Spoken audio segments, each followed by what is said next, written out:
Ladies and gentlemen, let's welcome Andy Hellman, Vice President, International Operations, and Chris Glencross, the Head of Product from Accurate Background.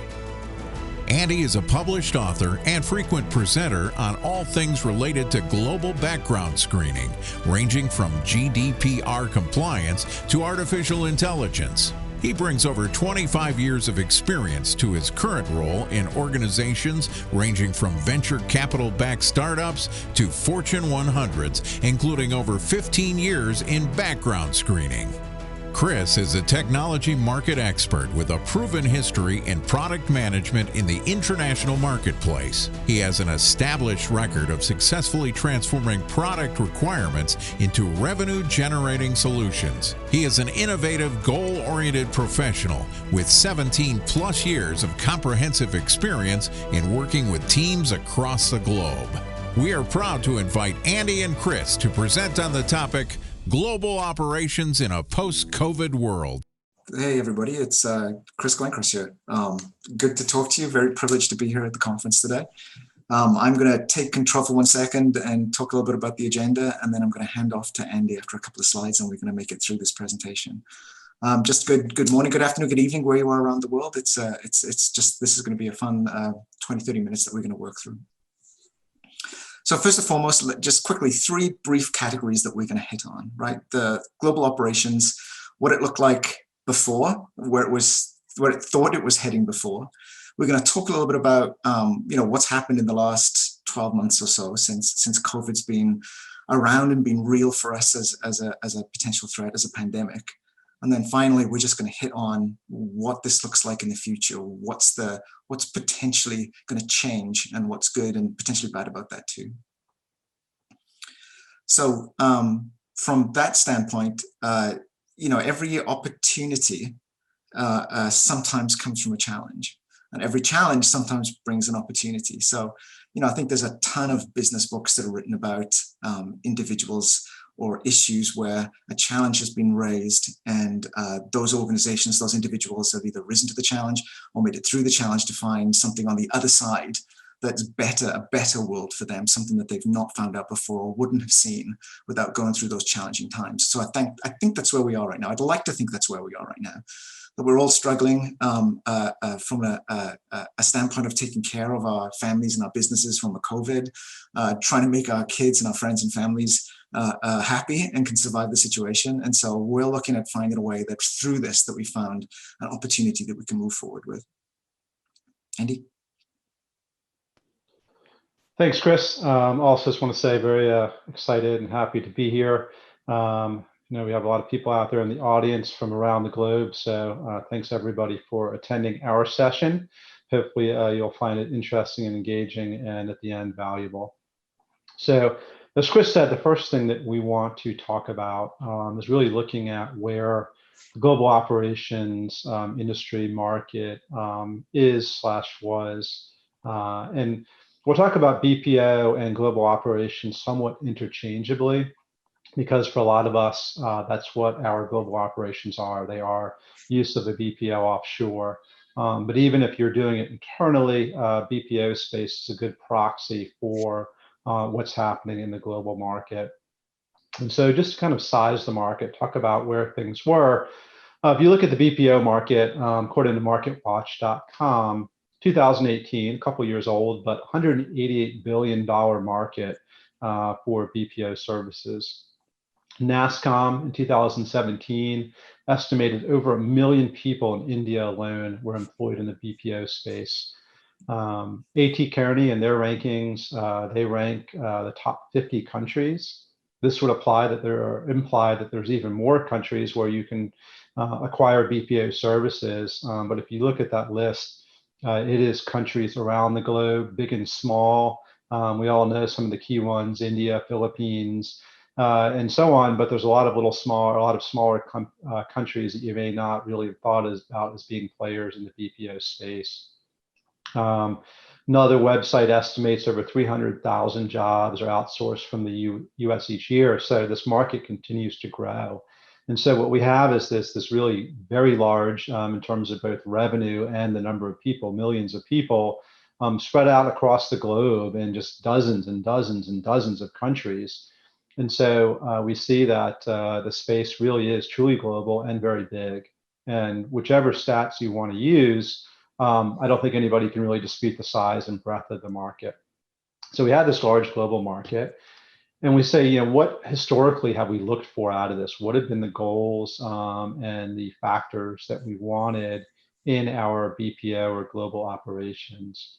And so one of the key things, kind of, I call it the gateway driver, is lower cost. That many of us, we get into this seeing the labor arbitrage that can be gained by moving some of the work offshore. But then you discover, or maybe in the beginning, realize that there are other benefits as well. There's flexibility in the labor workforce, especially in some countries where hiring and firing staff comes with a lot of restrictions and rules around it. You can gain flexibility to your workforce.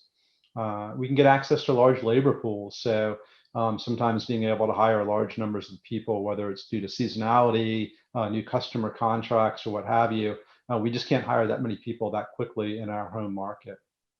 And then access to specific skills. We're looking for things like language skills, IT skills, things that might be hard to find wherever our core or headquarters offices or operations centers are. We can go offshore to get access to these skills. And so these are some of the key things that drive us to look at moving our operations globally. But at the same time, we want all this in secure facilities, key card control, access control, physical lockdowns, security cameras, all the things that go with this. We look for clean desk policies, especially in our BPO providers. So to make sure that people aren't bringing their cell phones to their desk, USB ports locked down, all those kind of things that help ensure the security of the data and information that we're sending offshore. We usually are looking for larger teams in a smaller number of locations. We want to be able to manage this easily and effectively. And if we're going to go spend some time on site, time with the teams, do training or whatever it might be, we want to be able to be in the room with them and not have to spend 2 months traveling around the 15 or 20 different destinations. We're looking for scalability. We want to be able to ramp up, ramp down easily. We want to know that the capacity is there. If we're using a BPO provider, that they have the ability to ramp up as we need and grow with our business. And then reliability, of course. Not last but not least, we want to make sure these operations are consistent and deliver the service or the output that we expect during the hours and times that we're expecting. We don't want things to go down, to be out of commission for whatever reason. So that's what we're looking for from a customer standpoint or a business standpoint. On the flip side, we also have the BPOs looking for somewhat similar things. So BPO is also like the economy of scale of having large operations. It allows for things like hot desking. So traditionally, operations might have one person. You have your dedicated desk, particularly those of us that kind of more on the management side of things. It's your desk, you have all your stuff on it, and that desk might be used at most 8 hours out of the day. Some of us are spending more time in the office, but if you factor this over a 24-hour day and a 7-day work week, we might be using that desk a third of the time. Centralized management, allowing the management team to supervise a much larger team because they're all in the same place. The same thing for the support services. So HR and payroll and benefits and transportation, all that stuff.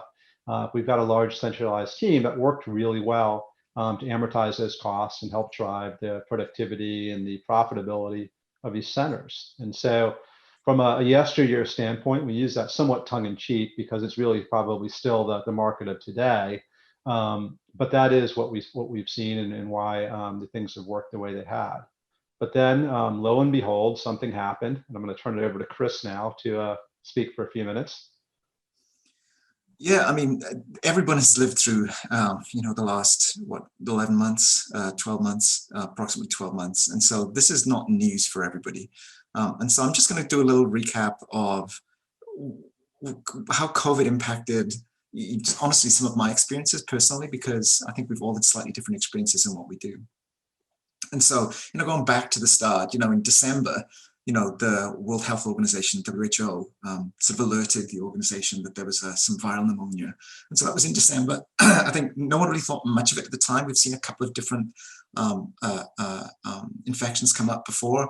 They've had impact in globally, not a great impact. I don't know why that is. I've not dug into too much detail.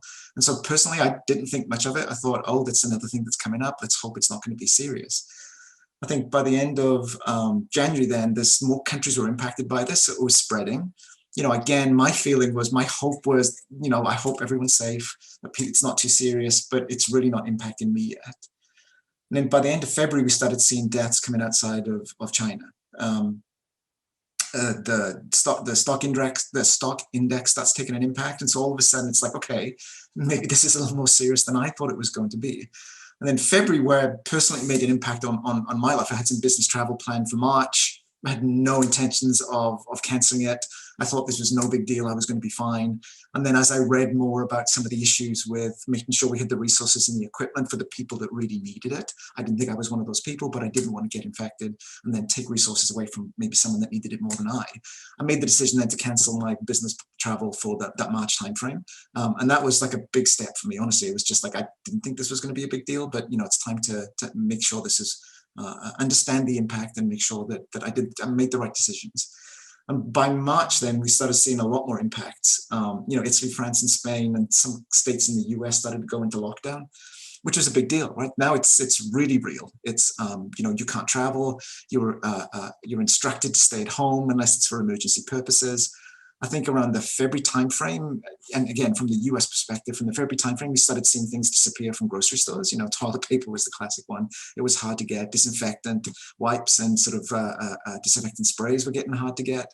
And so this is when it was like, okay, so it's serious. Things are getting locked down, and all of a sudden the things that I want to go to the store and buy are not easy for me to get at that store anymore. So this is a little more serious than anything we have ever seen before. And that was a really steep curve, right? It seems like, from the start of there's something going on to there's a lockdown and people now have to stay at home. That was a really, really fast situation, those 3 months there, much faster than I ever anticipated I'd see it happen. And of course, by the end of March, the WHO declared a pandemic. And so organizations then are struggling to see how they can manage their business in this new world in which they live. By the end of April, we saw, cases pass 1 million and deaths pass 100,000. And then in May, we saw the US economy announce that it lost, 20 or so million jobs, and there's a 14% unemployment. And so again, just a huge, on a personal level, my kids were at home, out of school, so they were at home all the time. So my wife and my 2 children and myself were all, working outside of the house and not going anywhere. And so that was a huge, very speedy from there might be something going on to that lockdown situation as we saw those numbers rise. In some cases, it looked exponential, it looked very, very scary. And you want to go to the next slide? And so what it means after that, right? What it meant after that is,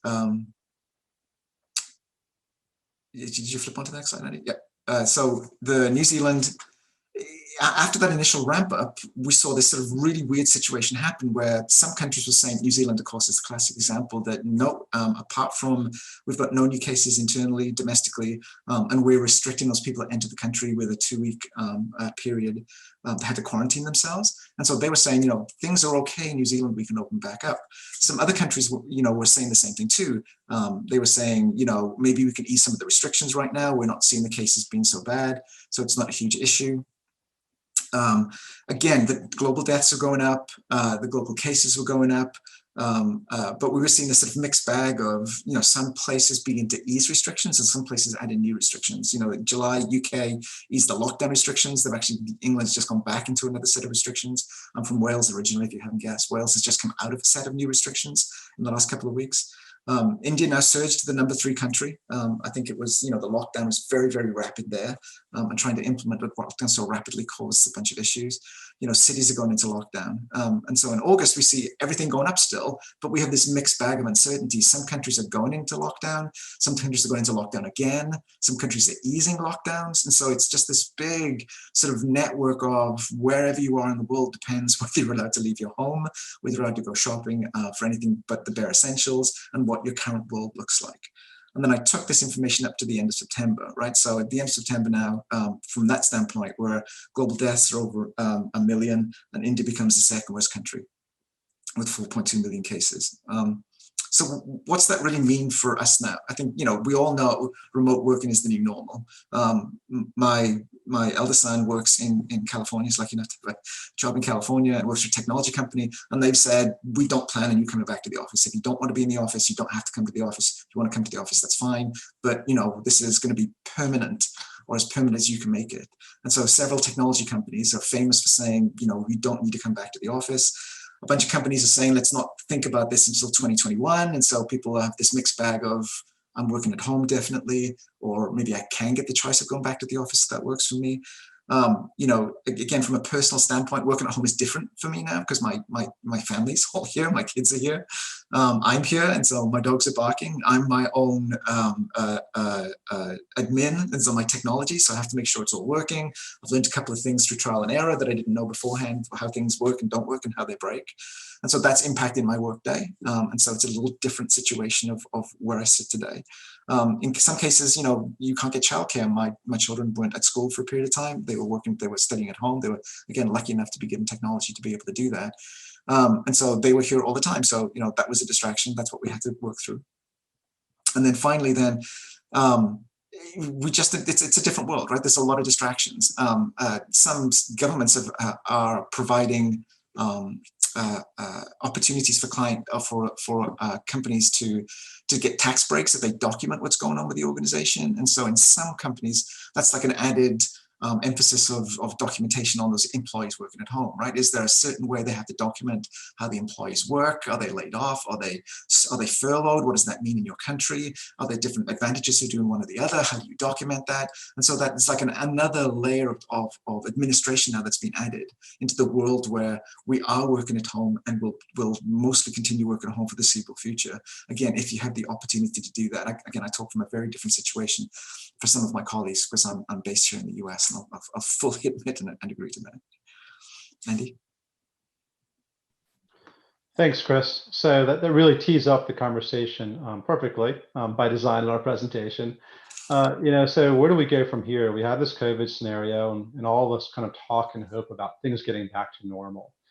But if you look at what is said, if you read some of the articles and what the scientists are saying, that even if the vaccine, and fortunately there seems to be some good news in a vaccine for COVID, treatments seem to be getting better, but it's not an overnight cure. No matter what happens with them, even if everything works out perfectly, it will still take some time to deploy that globally. And scientists say even if we are able to really kind of get on top of COVID, and I wouldn't necessarily cure it entirely, but make it much less of an issue, scientists still expect other pandemics to happen. One article I was reading was saying that really we're lucky in the sense that there have been a handful of other pandemic potential events with SARS and swine flu and some of these other diseases that didn't get anywhere near as bad as COVID did. But this is the bullet we didn't dodge, but there's going to be more in the future. And so I think, and maybe some people could argue this, but that pandemics are something that are no longer this act of God in a contract for which we're not responsible for as companies, that we are responsible for planning and managing and being able to continue to deliver product and service through these types of things.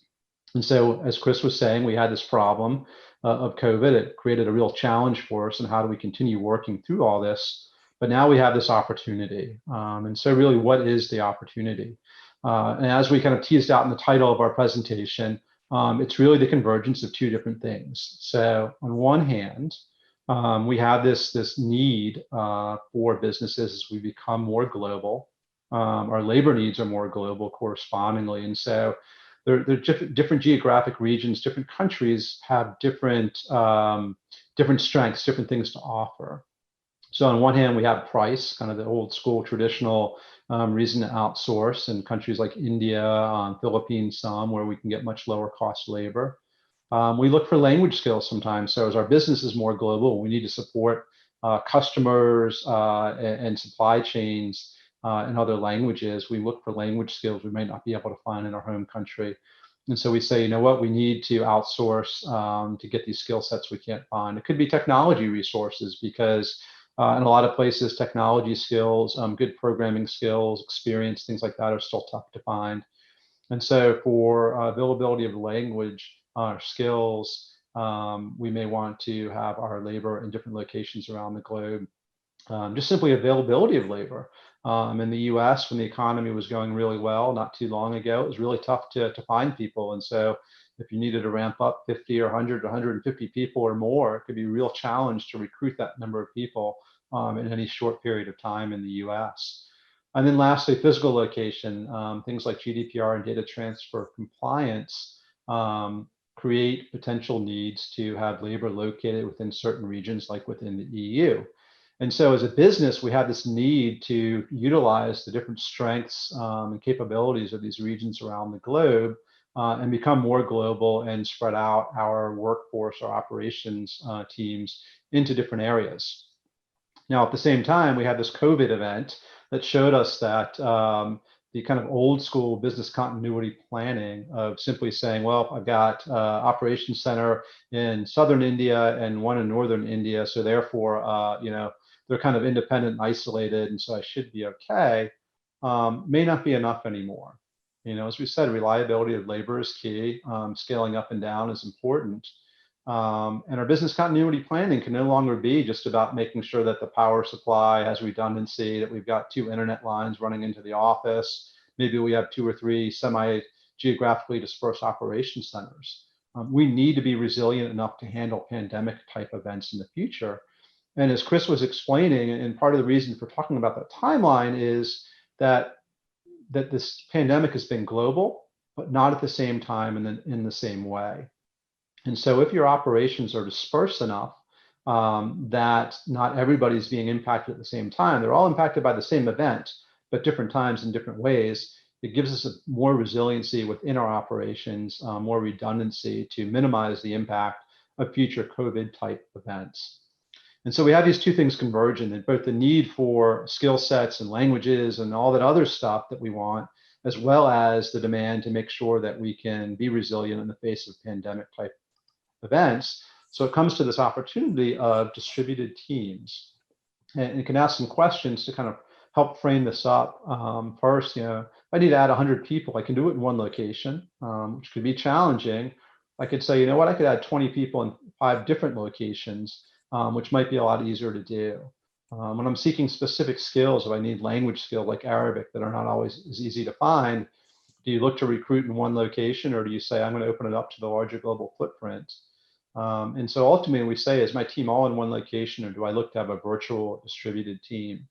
Now, a lot of us in the corporate world, management layers, professional positions, are probably pretty familiar with this. Chris and I are both in different cities. Neither of us is in the same city as where our corporate headquarters are. I am going to take a crazy guess with a lot of confidence and say that a lot of you on this presentation are in similar scenarios, that you may not be in the same location as your corporate offices or any of your offices, or you have colleagues that are the same. That just distributed teams have become much more commonplace in the professional corporate world. On the operations level, that's a different story, but it is a concept that we're already employing successfully at one level in our organizations. And so we do think that ultimately, out of all of this events, the COVID stuff that's happening, the impact on our operations, that there exists this ability to consider making our operations teams distributed and or virtual as well, for a number of reasons. And so if we say, that's something to at least consider, if not to move forward with. Kind of the last piece of this that says that if we're going to take advantage of this opportunity, there are also new requirements that are going to go along with that. If I say I want to test out having a virtual team, or I want to move some portion of my operations to virtual or distributed setup, we need to look at a new security paradigm. So remember, we talked about in the beginning with clean desks and card access readers to get into the building and all that type of stuff.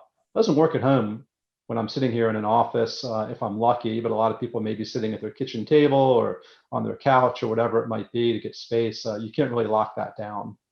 So what I need is a new security paradigm. I'm not a security expert. I don't profess to have the answers to what that paradigm might be, just that I know that the old one probably is not going to work very well in a distributed environment. new approach to team oversight. So on these large operations center floors, if you've been in them, you can kind of walk around. They're generally low cubicle walls. So if you're walking, you can kind of see everybody's monitor. You can make sure that people are not on Facebook, they're not watching YouTube videos and things like that, just by looking over the shoulder. But when people are at home, you can't manage that way. It's a new approach that's going to be needed to make sure that teams are productive and effective. We need to look at the infrastructure that we've got, laptops, thin desk clients, the things that worked at home, or excuse me, in the office may not work for home-based workers. So do we need to deploy laptops, AWS and virtual machines, things like that? We need to make sure that the internet access is sufficient for the demands of working from home or distributed teams. Another one that's easy to overlook is modified training plans, because when we used to have in-classroom training and you had 20 or 30 people in the room with an instructor, again, you could see people's faces all at once. I could scan over the room really quickly and see, okay, Chris looks like he's catching on to this, but Tom's not following at all. Tom needs some additional help. But when you're training via Zoom and you've got all those little video windows on the side, you just really can't tell who's catching on, who's not so easily. And so training may need to be adapted for this type of a setup. And then lastly, support networks. Don't overlook the fact that a lot of people that are working in these large operation centers, this may be their first job out of school. They look to socialize with the other people in the office during breaks and company events and things like that. Now they're stuck working at home, and they may not have all the interaction that they enjoyed. Morale may be tougher to maintain. You may see higher attrition rates. So you need to figure out, how do you work the support networks for these employees in a different environment? And so we're running out of time here. We just have a couple minutes left. So I want to close it up at this point, but simply say that we're not necessarily saying this is the way for everybody to go, but we have this problem of COVID and this work from home, the challenged operations. Does offer an opportunity ultimately for organizations to kind of reconsider a new approach to how we deploy our teams around the globe. And with that, I'm going to turn it over for the last minute or two we have for any questions from the audience. Yeah, one question's come in, Andy. Are you seeing delays in performing background checks as a result of COVID? If yes, how do you intend to mitigate it? Do you want to take that? I can answer it a little bit too if you want. Sure, yeah. So not directly on the topic here, but yes, definitely delays in some areas. Certainly where physical access is required, seeing delays to be able to get into courthouses, or where companies and schools have minimum staffing, if at all, in the office. Conducting verifications can be a challenge. So there have been a lot of delays. They've kind of come and gone as different countries have gone in and out of lockdown, like Chris was talking about. And Chris, anything to add to that? Yeah, I mean, it's the client that really makes the decision here. So you need to work very closely with your clients and get them to understand exactly what's going on. So transparency is key. There's a couple of unique things you can do. We've always talked about monitoring as a solution. And so if you can't get the result for a particular search in the timely manner the client wants it, would they be okay with enrolling someone in like a monitoring program? So if information does come up at a later date, you can quote that. The issue with that is, of course, they need policies and procedures to be able to support that kind of decision from an HR standpoint. So it's not an easy thing to talk about. All right, do you have time for one more? Do you want to try one more, Andy? Is COVID-19 forcing companies to relook at their hiring policies, especially in regard to international talent? And I think we've got like 30 seconds to talk about this. Yeah, I would say I think that's still, the jury's still out in some of this, right? Because we're still in lockdown right now, or semi-lockdown in a lot of countries. But I think that it's really, that question is really the question of the presentation: is do we need to revisit what our hiring plans are to really kind of spread out and diversify where our staff, where our operations, where our talent is located. And I do think that hiring has changed some. If nothing else, you look at some of the hiring that used to rely on face-to-face recruiting being much more difficult. Even just in the UK, the requirements of onboarding somebody in the UK have been adjusted to allow for remote interview and ID verification requirements and things like that. So there's certainly an impact. Exactly how this will play out, we'll see whether we learn from our lessons or we all go back to normal until the next one hits. Yep. So thanks, Andy. Yeah, I think we're right out of time. We're a little over. So Andy and I are going to be in the speaker lounge afterwards. If you would like to join us there, that's fine. I think we have a couple more questions that we can talk about in the speaker lounge too. So with that, thank you all so much for your time. I appreciate it. And I'm going to hand it back over to our host. Thanks very much.